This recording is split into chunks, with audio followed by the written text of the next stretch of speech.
Hello and welcome to a brand new episode of Ghoulish. I am Max Booth, a host, and this is a podcast where I, Max Booth, a host, discuss spooky things with a variety of special guests. The special guest on today's episode is none other than Starling, author of the brand new novella Yellow Jessamine, or possibly Yellow Jessamine. I am not 100% positive how to pronounce the title, but I will get to the bottom of the pronunciation of this title in the episode itself. I will ask Caitlin directly, hey Caitlin, how do you say the name of this book? And she will tell me, and we will finally get to the bottom of it. This is an exciting introduction to be introducing. An introduction to be introducing. That's stupid, but I'm not going to delete it. The reason it's exciting is this is the first time I've recorded an intro. This is the first episode of any podcast I've done since I quit my stupid night job. For those of you who have tuned in the past, you probably know I have a night job at a hotel. Well, guess what? That sentence should now be I had a night job at a hotel because I quit. And now I just do, I don't know what I do now. I guess I write. I publish books through my indie publishing company, Perpetual Motion Machine Publishing. I do freelance editing. I do a spooky podcast called Ghoulish with me, Max Booth, a host. That's what I do now. That's all I do. I don't know if that's going to be a good thing or not. I don't know if folks should be afraid. I don't know if this is going to be a good thing for the human race. Only time will tell. But I do have more time to do Ghoulish, and maybe that's a good thing. I think it's a good thing. I am going to stop questioning fate and get on with this episode with Caitlin Starling about poison, celebrating her brand new novella, Yellow Jessamine, or possibly Yellow Jessamine. Who knows? Nobody knows. It could be anything, right? Rate and review us on iTunes. Type in the name of the podcast and give us a rating, give us a review, and also support us on Patreon. I'm going to need that shit more than ever, baby, because I'm unemployed. Patreon.com/PMM Publishing. Yeah. All right, let's talk to Caitlin Starling about poison.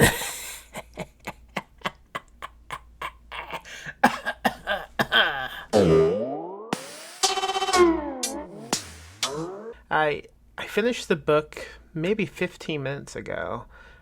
My God, what an ending! Yeah, thank you. Should we just spoil the whole ending right now? Is that a good marketing tactic? I mean, no. You can't stop me from spoiling my own books. I only want to talk about the stuff at the end, so. That is one of the frustrating things with podcasts, is you can't talk about the really good stuff. Yeah. What can we do about that? Nothing, I guess. In a way, spoiling a book is almost a type of poison, wouldn't you say so? More or less. Although I actually kind of like to be spoiled going into books because I don't reread often. I who has time to reread anything? Oh, so many The only books. things I reread are my own books when I'm editing them, which is not my favorite activity. But yeah, I don't reread, so I like if I know the ending, then I get to see sort of how it's getting there. Yeah, And so definitely. it's like the only time I actually pull any craft related things from reading instead of just going, "Ooh, cool story." Didn't something come out today or yesterday? How 600 books came out in one day? Who has time to reread when we have all these new books coming out? Yeah, I mean, I think a bunch of those were supposed to come out this spring, but if they all get lumped into one day, I don't know. That's a good point. They all thought, no one else will choose this day. Or we'll revisit it and bump it out again if we need to. No one's gonna actually decide to have all the books come out on one day. Yeah. Your book comes out tomorrow because this is going to come out on Friday night. So the book comes out on Saturday, correct? That's correct. Releasing a book on a Saturday, that's pretty cool. No one does that too often. Yeah, I don't know why Dave over at Neon Hemlock decided on September 5th, but that's what he decided, and that's what we're going with, and we get to kind of do things however we want since Neon Hemlock is so small. I like it. I don't think enough. I think too many presses are just locked into, oh, it has to come out on Tuesday. I don't know why that rule even is a thing. I don't know who came I up don't with know. it. It's Thursday in the UK. Like they have the same thing. I don't know. What the hell? Um, yeah. Doesn't make any uh, sense. no, but yeah. So he's just like, okay, screw it. We're doing it on a Saturday, and we're throwing a party via Zoom, with like a bartender. Should be fun. Okay. How is that going to work out? What's planned? So it's a bar. So it's basically like, so we posted the themed cocktails, the recipes ahead of time if anyone wants to actually go shop. Otherwise, she will help people make stuff with whatever they've got in their kitchen, even if it's like terrifying, like creme de menthe mixed with like cranberry juice or something. She'll figure it out. I think she's also doing like tea and mocktails and stuff for those of us who don't drink. Is this event open to the public? There's an Eventbrite sign up. Oh my. Um, I think that probably the fastest way to find it is to just look up Neon Hemlock on Twitter. I think it's going to be at the top of their feed. Okay, cool. I'll also include a link in the show notes of this podcast. That sounds Oh, exciting. should be fun. It's going to be me and it's a release party for Yellow Jessamine and Stone and Steel, which is the other novella coming out on Saturday, Oh, which is sweet. by Ebony Dunbar. Nice. Two novellas Yeah. in one day. Is that Yep. one They did. also about poison? No, I've actually only just started reading it now, but it's more high fantasy, about a woman coming back to the queen that it's a soldier coming back to this queen that she loves to only to find that the queen apparently has gone fully corrupt and having to deal with the fallout of that. Uh-oh. So, yeah. Yeah, that sounds like it's going to be a problem. Mm-hmm. Yeah, yeah. So once again, I just finished reading this book, so I think I'm still like half in that universe and half on this podcast. Mm-hmm. What's it like releasing a book about a plague right now? I didn't make the connection up until some people were like, okay, it's about a plague, but don't worry, not that kind of plague. like it's like it's not for those who might be listening who are concerned and they don't want to be reading about people dying of respiratory illnesses. No, it's magical and creepy and weird and more like a communicable possession than anything else. So I like did not even connect it. um, Yeah. Although people have been telling me that my previous book, The Luminous Dead, is perfect for right now because the main character is in this full body suit. It's like the most intense form of PPE and social distancing ever. And I was like, yep, plan that. I planned that. You've planned all of this. You're really Yes, I'm intelligent in how you plan these very releases. intelligent, incredibly psychic, live on multiple different dimensions at any given time. That's pretty interesting. I don't think a lot of people know that about you. In my I don't think research, so, I no. didn't see anything about this, but that's pretty cool. No. Maybe you could show folks how you do this on this Zoom call that you're doing. Yeah. Yeah, I think I could. Yeah, I think there's a way to do that. I have a dumb question. How Yeah. do you say the name of this book? So I thought that it was pronounced yellow jessamine, and people have, reminded me that I'm the author, so it's whatever I say. I think it might be yellow jessamine. Oh, I don't know. You'd probably want to ask someone from South Carolina because yellow jessamine is their state flower, so they probably know better than I do. I also found out recently, so the main poison in the book, yellow jessamine, in fact, is the Latin name is Gelsemium sempervirens, which I pronounce like I took 6 years of Latin class because I did. But apparently it's not Gelsemium, it's Gelsemium, which sounds fake. yeah, that But I sounds looked it up and it fake. appears to be no, it appears to be true. And I learned about that because I was listening to a book on poisons, and it was brought up Gelsemium or Gelsemium elegans, which is the Asian variety, was used by the Russian government to murder somebody at some point in the last 10 years. Nice. So, you know, Yeah. big props, I guess, to that. It's fun. It's interesting. It's got some chemical properties that are similar to strychnine, except it acts completely differently from strychnine, so I don't know why everyone mentions that it's related to strychnine. I only The half know strychnine what makes you strychnine convulse. is. I don't know anything about So strychnine poisons. is an alkaloid that makes you all of your muscles seize up horrifically, and then you convulse until you die. And it is apparently one of the most painful poisons to die from. Okay. Um, Gelsemium, by comparison, seems relatively okay. It just like hits you 6 or 8 hours later, depresses how fast you can breathe, and then you sort of just die. Um, I think there's like probably some other side effects that aren't as fun, but generally it's just kind of like a depressant that kind of just shuts everything down. Yeah, that's odd. They don't sound alike at all. What the heck? I know, but apparently it's a strychnine-like alkaloid that is responsible for that. So I don't understand chemistry, so I don't understand that, but that is what the book told me. Well, if it's in a book, I guess we do have to believe it. That's what I've It's a good book discovered. too. Yeah. What was it called? Mostly about The Royal Art of Poison by Eleanor, I want to say Hartman, that's probably wrong. But it's about like Europe in the 1400s to the 1600s, just all the rich people poisoning each other all the time. Um, so it goes into like what poisons were being used, how gross everything was in general, how bad medical care was, and then goes into like case studies of did this person die of poison, and then it goes through everything we know about it, which is pretty fun. It covers some really great royal mistresses, mostly from France. Covers some Holy Roman emperors, Ivan the Terrible from Russia. It's good stuff. Nice. Was this a book you began reading, or I think you said listening to, uh, while researching the novella, or did that happen before you wrote the novella?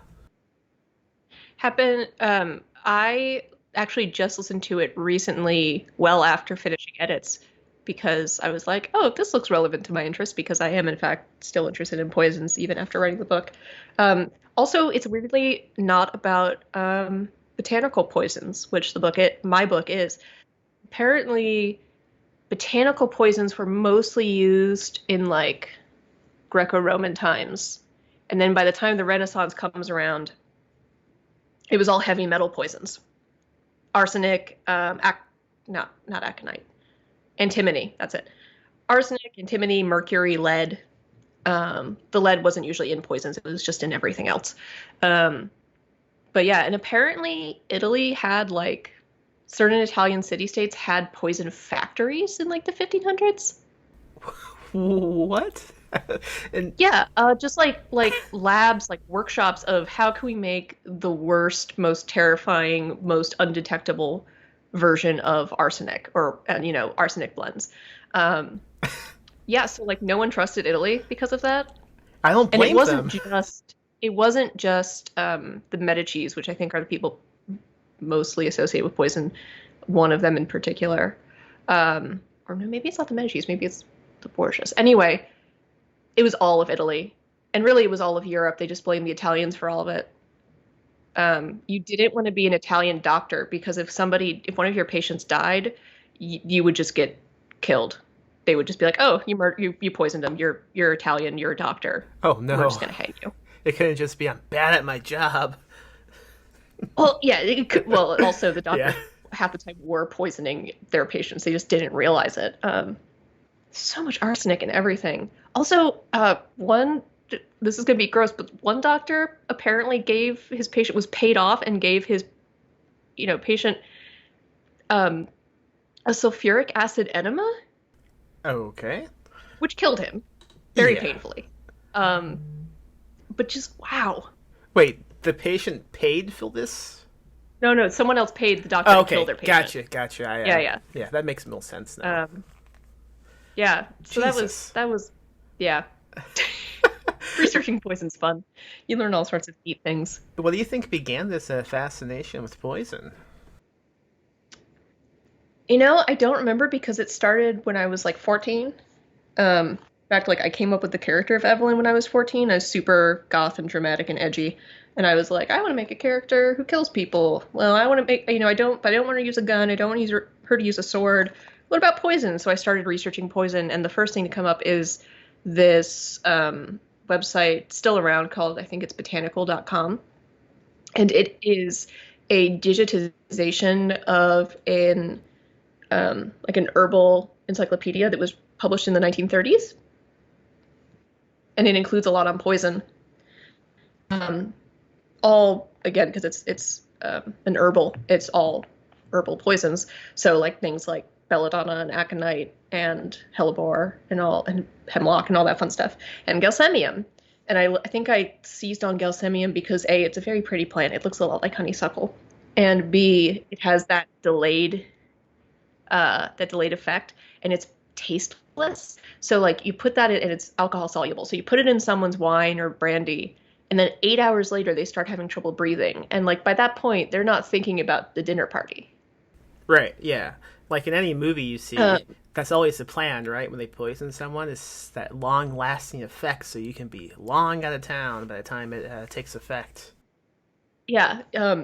Back in that book that I was just reading though about the Renaissance period, there were so many instances of people just standing up at the dinner table going, "I have been poisoned," and then running out of the room, usually to go shit themselves, um, because that's usually why they thought they were poisoned. Digestive issues. But yeah, no, generally the goal is to make it look as natural as possible. Um, Thinking about all the great American Black widows, most of um, the women who've like killed their husbands or their boarders or their neighbors or whoever to get their life insurance money, a lot of them used arsenic in the form of rat poison, and it was mostly this one brand called Rough on Rats, which is just such a pulpy name. That's pretty awesome. But like you could just buy it wherever because you need to kill rats. That's funny though that they all stuck with the same brand. I Yeah, want really good marketing, I guess. need Like really good market share. need to kill a lesbian, need to kill a rat. We got you. Well, and there was this one instance, and I can't remember if this was related in Royal Art of Poison or it might have been in the book Gulp by Mary Roach, where these like people started having symptoms of arsenic poisoning at this hotel, and they're like, "Oh God, somehow the biscuits have been poisoned," and they're like, "Okay, who put arsenic in the flour?" And it turned out what had happened was some of the flour had spilled on the floor where there was already rat poison, and some industrious fellow swept it all up and put it back in the bag. And they figured this out because the arsenic was only in this top layer of flour, along I'm assuming with like dirt, Oh man, I hope dust, that guy dead lost bugs. his job. I don't remember. There was a lawsuit, and I found some record of it at one point, and now I can't remember like what search terms I used to go back and find it. But anyway, Yikes! Wow, fun times. I recently discovered Emily Roach. I read a book she wrote called "Stiff." Quite good. I'm gonna have to check out this one you mentioned. Yeah, Stiff was great. That was, I think, her first one. She's also got one called, I think it's Bonk, that's about sex. And she's got one that I can't remember the name of that is about the sort of biology, I think, but maybe some tech too of the military, like of infantry. I heard her talk about it on a podcast once, and it sounded good. That's not usually my area of interest, so I haven't picked it up yet. She's But great. She hasn't. Has she written something strictly about poisons? I don't think so. But there is an author who has her name. I actually have not read this yet, and I probably should have before writing this book. Amy Stewart wrote Wicked Plants, which is all about poisonous plants. She also wrote Wicked Bugs and a great book on earthworms called The Earth Moved. I like If you that. ever wanted to know more about worms, that's the place to go. Um, I like that but title. yeah, I've heard only good things about Wicked Plants, and it has a really gorgeous, like green embossed cover. It's very pretty. Speaking of covils, tell me about how the one for Yellow Jessamine, I'm gonna go with Jessamine, turned out. Yeah, so the cover is the art is by awesome artist named Robin Ha, who will be at the party doing live stream drawing stuff. And she did a couple sketches to begin with, and they were all focused on the character of Evelyn, who's on the cover. One was more, we decided looked more like historical fiction because it was her, looking over her shoulder and much more up close and very like women's fiction. And then this one, for a while, we considered having the background actually be bright yellow, but I think black looks rather nice. And then Dave found this, the editor found this great font for the title, um, and then decided had the brilliant idea to have it printed in foil, so it's really shiny in person. Um, and then we pretty much, Robin came up with these thumbnails that we loved both of them off, right from the beginning.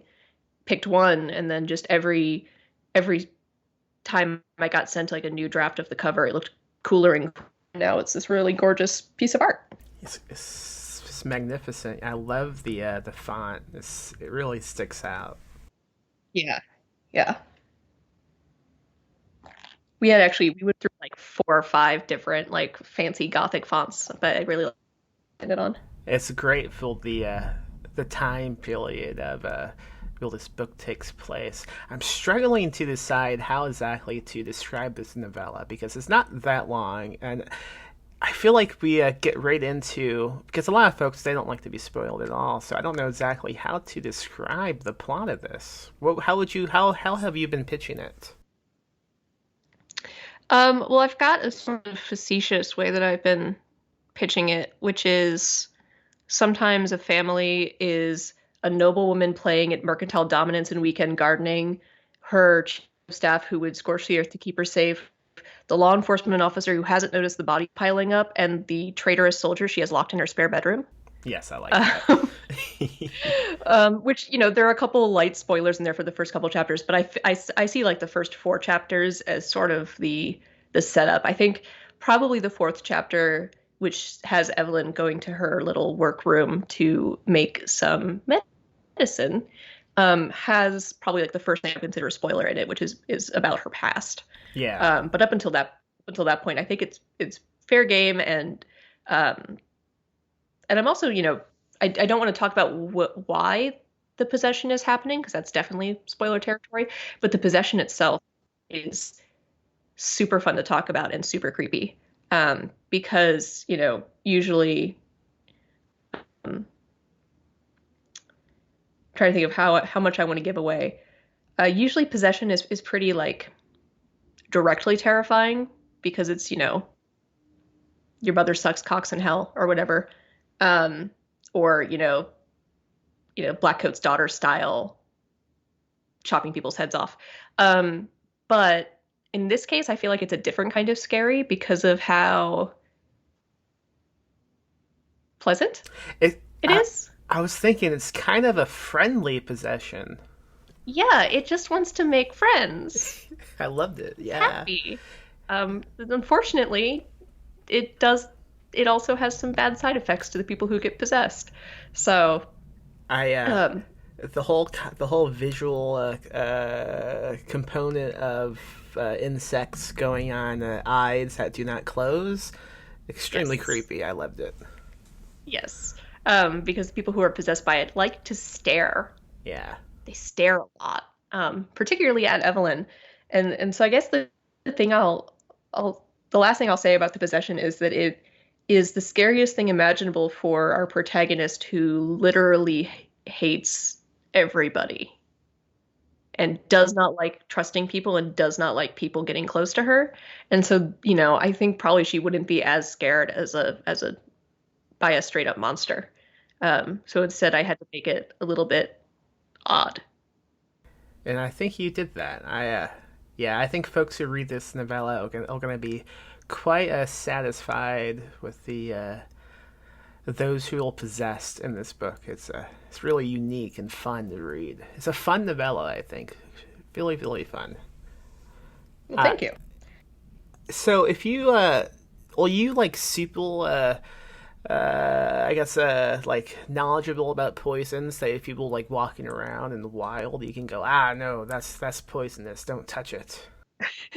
Um, Sort of. I did back at our old place. I did somehow start accumulating a lot of poisonous plants just because they were pretty. I mean, like there are some that are really obvious, like foxglove Yeah. is very obvious. If you've never seen it, but you have seen lupin, it's a lot like lupin. But anyway, it's a tall kind of spike of lots of flowers that are kind of trumpet shaped. The flowers to me, although I've only ever noticed this in like in person, I've never really seen it in photos online, so I'm not sure what's going on with the foxglove in Oregon.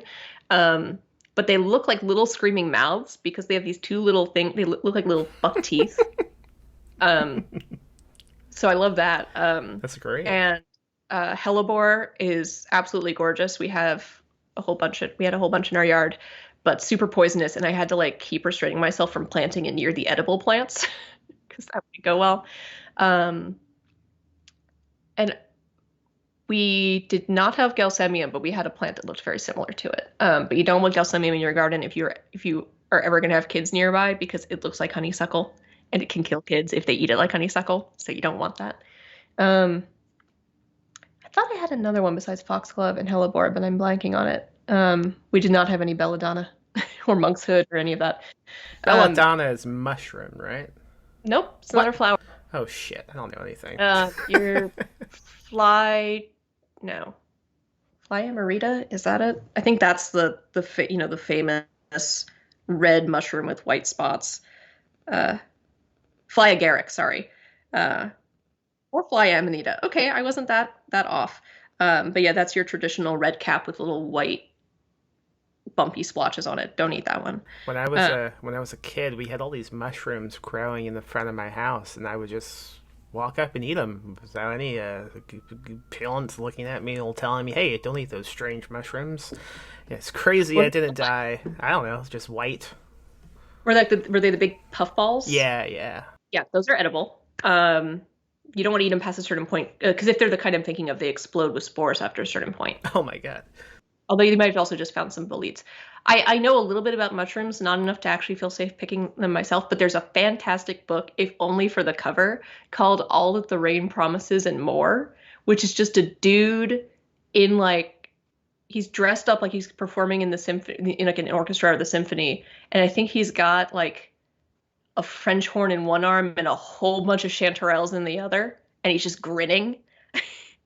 I am looking at it right now, and it's amazing. I wish I could look out my window and see this man looking at me. It's a great little book of actually being able to disambiguate mushrooms. Inside covers are actually flowcharts, and then there's more detail inside if you need it. It's how I learned that we do have mushroom in our old place. We had mushrooms that grew in the backyard that would have been edible if I wanted to eat them, as long as I got them at the right time. Called inky caps, and they're called that because when they are no longer edible, it's because they're like deliquescing into this black goo that looks very cool but would not be tasty. Um, Mostly though, I just really wanted that book for the cover. I want that as a T-shirt. I think that guy is awesome. Is that the guy who wrote it, or just some random No, dude? it's a fan. It's like a guy from like a mushroom gathering enthusiasts group or something. There's a whole bunch of pictures and stories from them in the book of various people that the author knew. Um, and they're all just slightly surreal, but they're offered with such sincerity. It is a very sincere book. It just wants you to eat mushrooms and have fun and not get poisoned. Wow, I love that kind of positivity. Is the trumpet relevant at all? Because I've filled things about He was like, on the way to a performance and he saw this oh, huge thing of chanterelles and he's like, "Well, I'm not passing up this opportunity." Because it's like a 10-pound thing of chanterelles that he's holding. I don't know how he's holding them all up in one hand. It's crazy. I think they might be all still connected at the bottom. I'm gonna look up the cover as well now because it's been a while. Um, I could just keep looking at this and talking about this guy all day. Oh man. it's pretty great. We got it shortly after. Oh, it's a trumpet. Okay, yeah. Um, that my husband had been working out on the Oregon coast, and he does not eat mushrooms, but he did go, "Those are chanterelles," and just kept every time he came home for the weekend would just bring me another like 3-pound bag of chanterelles. They were really good, but Yeah. I wish someone would bring me mushrooms every day. yeah, Yeah, that's all I could. That's all I like ask, Phil. every single time, like I'd have to immediately stop what I was doing and start processing them. Like I would saute them, I would clean them and then saute them in butter and then freeze them in the butter Oh, so that they wouldn't get like weirdly mushy. yeah. But I've never thought of freezing mushrooms. That's a good idea. My issue is I always buy too many, then they go bad. most of them don't freeze well. I think even some people even say they don't like chanterelles that are frozen, like because you definitely don't get the same texture. Hmm. But if you cut them smallish and then you saute them in butter, what you get out of it is just a whole bunch of chanterelle flavored butter, which is just fine. Yeah, I'm okay with that. Yeah. So, when promoting this book, do you have like a list of fun poison facts you like to give out? Um, Not really. The ones I have are mostly I covered them by yelling about the royal art of poison. And all of those are completely unrelated to my book.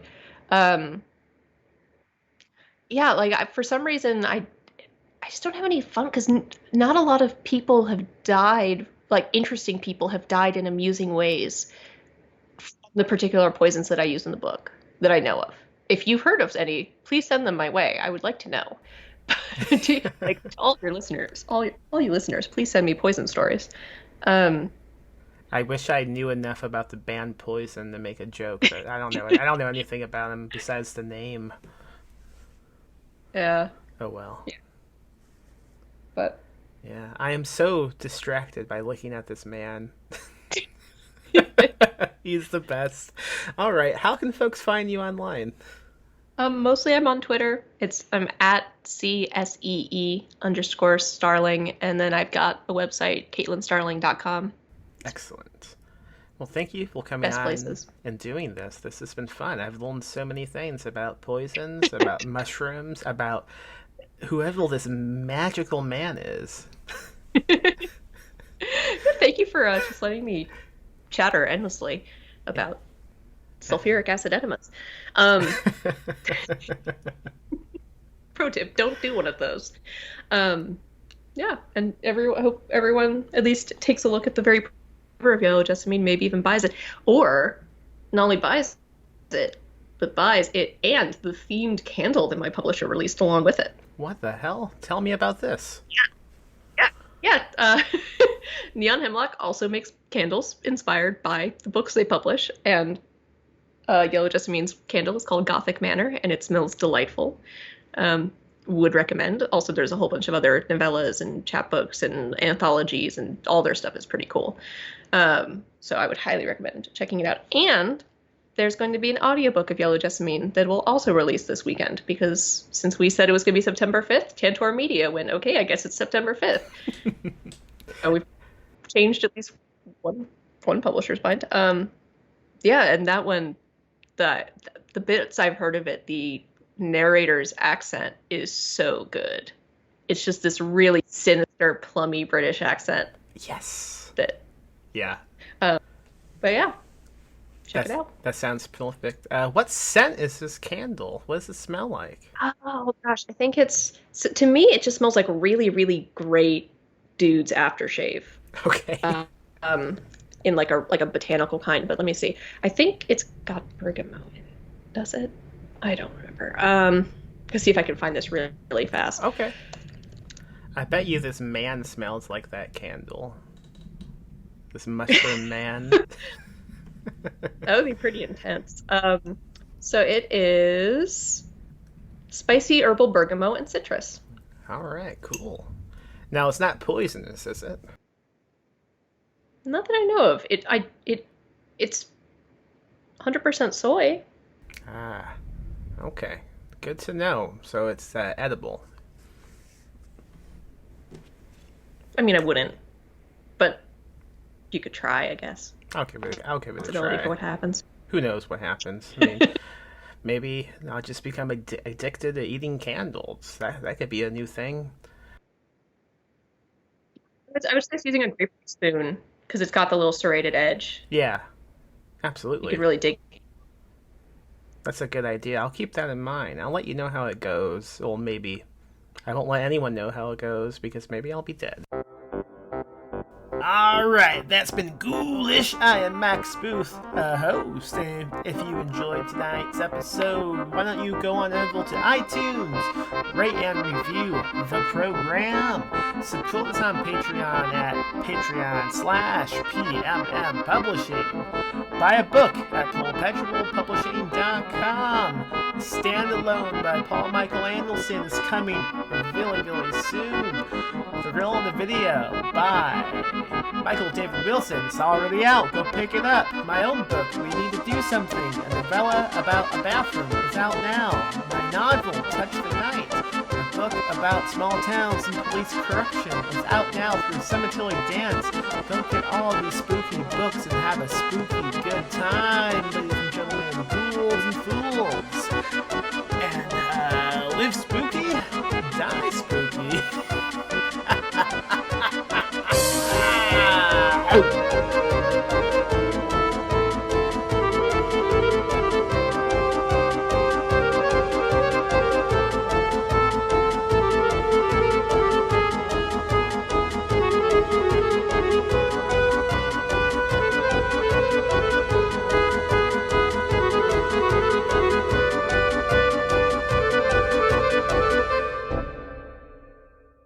Live spooky, die spooky.